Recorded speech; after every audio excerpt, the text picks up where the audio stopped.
All right, so this lesson is on subjects, and this is the second part of our series on sentence parts.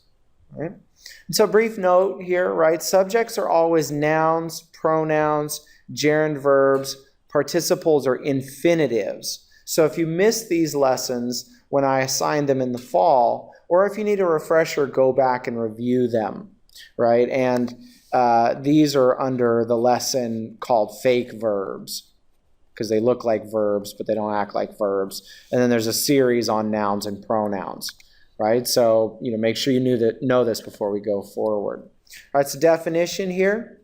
The subject is the person, place, or thing that is in the state of being or is doing the action in the sentence. So it's whatever the predicate applies to, whatever is doing or being the predicate. Right? And as I said, they're always nouns, pronouns, gerunds, infinitives, or participles. And when analyzing a sentence, it's usually best to find the predicate and then ask yourself who or what is in this state of being or is doing this action. And so the answer to that question is the subject of the sentence. That's kind of a mouthful, so let's look at some examples. So George was tired. So first we're going to find the predicate. It's a form of the verb to be. And who or what was? Well, George was. Okay? Or George became tired. Here we have a linking verb as our predicate. And who or what is becoming, or who or what became? Well, it's George that became. Notice very often the predicate comes after the subject. That's the way English sentences work. Ate, that's a transitive verb. George ate pancakes. Who or what did the eating? It was George that did the eating. George threw Archie the ball. So here's our predicate. It's a transitive verb. And who or what did the throwing? Well, it was George.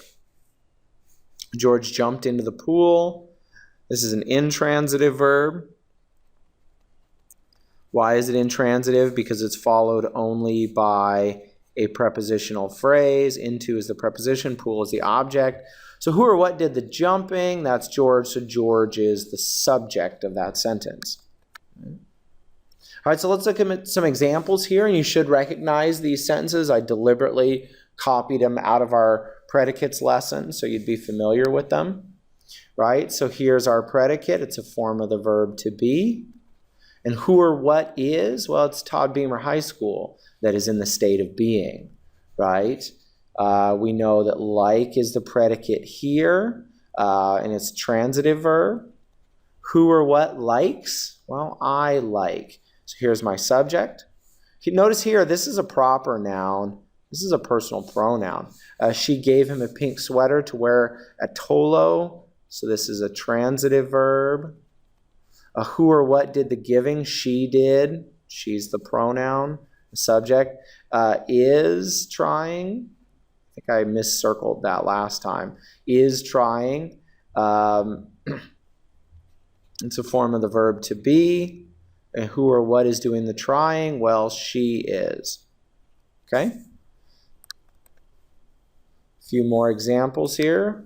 If you mess with the bull, you get the horns. Remember last time I pointed out that this is a subordinating conjunction, which makes this a dependent clause. Get is the predicate. It's transitive. Who or what is doing the getting? It's you, but it's this you.